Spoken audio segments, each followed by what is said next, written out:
of the Egyptian monks called Abbot Daniel.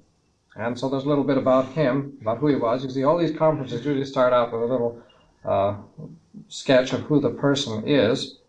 And this Abbot Daniel is represented as a most humble man, and he lived in the Nile Delta, in the marshes, with Abbot Paphnutius. And Abbot Paphnutius, when Abbot Daniel was very young, since he was such a very good disciple, Abbot Paphnutius advanced him to the diaconate and the priesthood. And so therefore there was Paphnutius was a priest and Daniel was a priest, and they were there in this little monastic community in the marshes of the Nile Delta. And Daniel was so humble that he refused to officiate as priest as long as Paphnutius was alive. He would only exercise the functions of deacon. And so actually what happened was that he died before Paphnutius did, and so he never got around to saying Mass. And this sometimes happened in the desert. This was considered to be, that shows what their idea of the priesthood was, really. It looks a little funny to us. It isn't exactly what we think of, but the early monks were afraid of being priests. They didn't want to be priests. They were scared to be priests. They thought that it was too much of an honor, and they wanted to avoid it in every possible way. And you know the story of one of the desert fathers who, when he heard they wanted to make him a priest, he took off and went about 20 miles and hid in the bushes somewhere. And the monks came after him and they had a donkey with them. And it happened that they came to the place where he was hiding, and they stopped there for the night. And then the donkey was feeding, and the donkey went grazing through the bushes to the place where this fellow was hiding until they found him and dragged him out and took him back and ordained him against his will, although he accepted the fact that the donkey had manifested the will of God in his regard.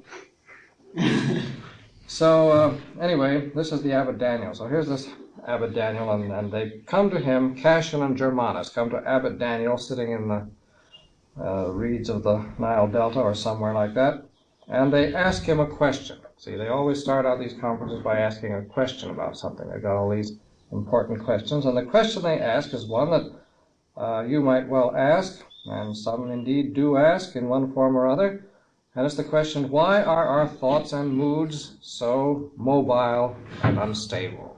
See? All right, so now you're desert fathers, and so somebody comes to you and asks you, why are our thoughts so mobile and unstable? So, how would you answer that? Frater,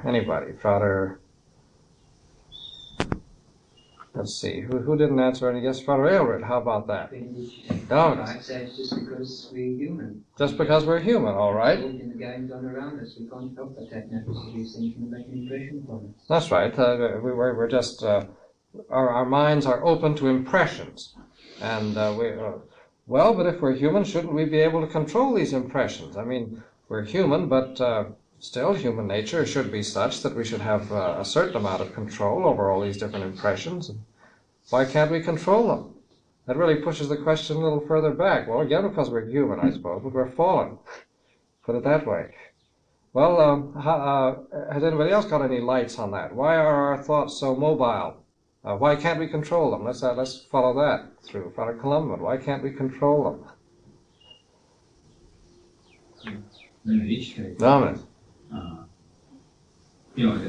One reason is that I suppose it goes back to the same thing, is that it would take an act of the will which is more heroic than most of us are capable of. Well, yeah, it takes strength that we don't possess, put it that way. And you look at it, that's a tendency there to look at it from the point of view of a strength that we don't have. We don't have the power to control it. I think Cassian looks at it in a slightly different way, though. See, we think in terms of power. I mean, have I got the power to control these things? Cassian looks at it rather from the point of view of balance. He doesn't so much say, it isn't that we don't have the power, it's that we're not in the right spot. See? If we were balanced properly, that is to say, if our nature were not unbalanced, see, that's the thing, we're human, but we've got an unbalanced human nature.